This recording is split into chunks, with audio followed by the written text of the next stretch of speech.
எண்ணெய் ஊற்றியாச்சு. அடுத்து நெய். அடுத்து ஸ்பைசஸ் போடணும். பட்டை, சோம்பு, கிராம்பு, பிரியாணி எல்லாம்.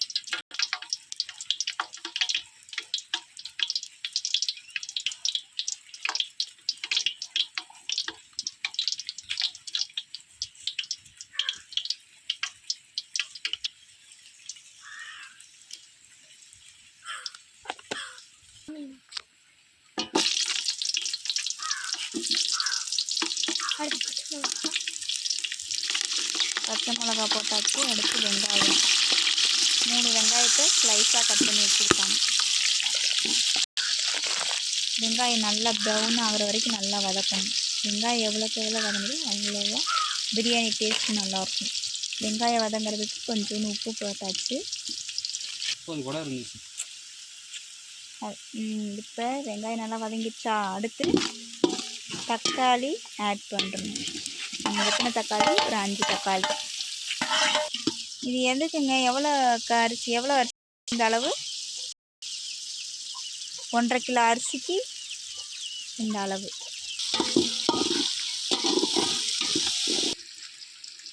புதினா. அடுத்து கொத்தமல்லி.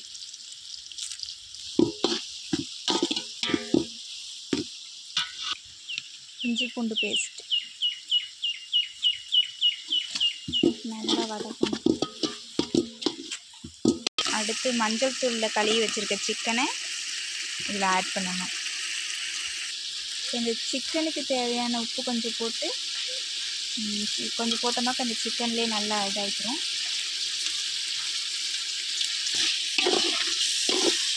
சிக்கன் நல்லா கொஞ்சம் வதங்கினதுக்கப்புறம் மசாலா போடலாம். தயிர் கொஞ்சம் ஆட் பண்ணணும்.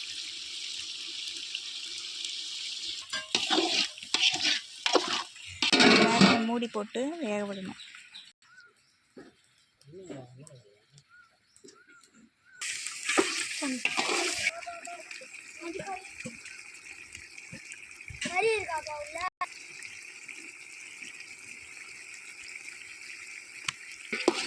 பாய் வீட்டு பிரியாணி மாதிரி இது அருண் வீட்டு பிரியாணி.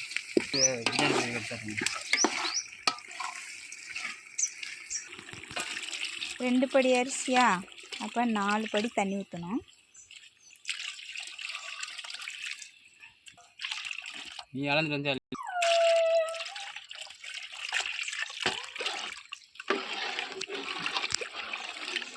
இந்த கறி, இந்த மசாலா, இந்த தண்ணிக்கு தேவையான உப்பு இருக்கான்னு இப்போ டேஸ்ட் பார்த்துட்டு உப்பு போட்டுக்கலாம். சூடாக இல்லாமல் கொஞ்சமா. Okay wait.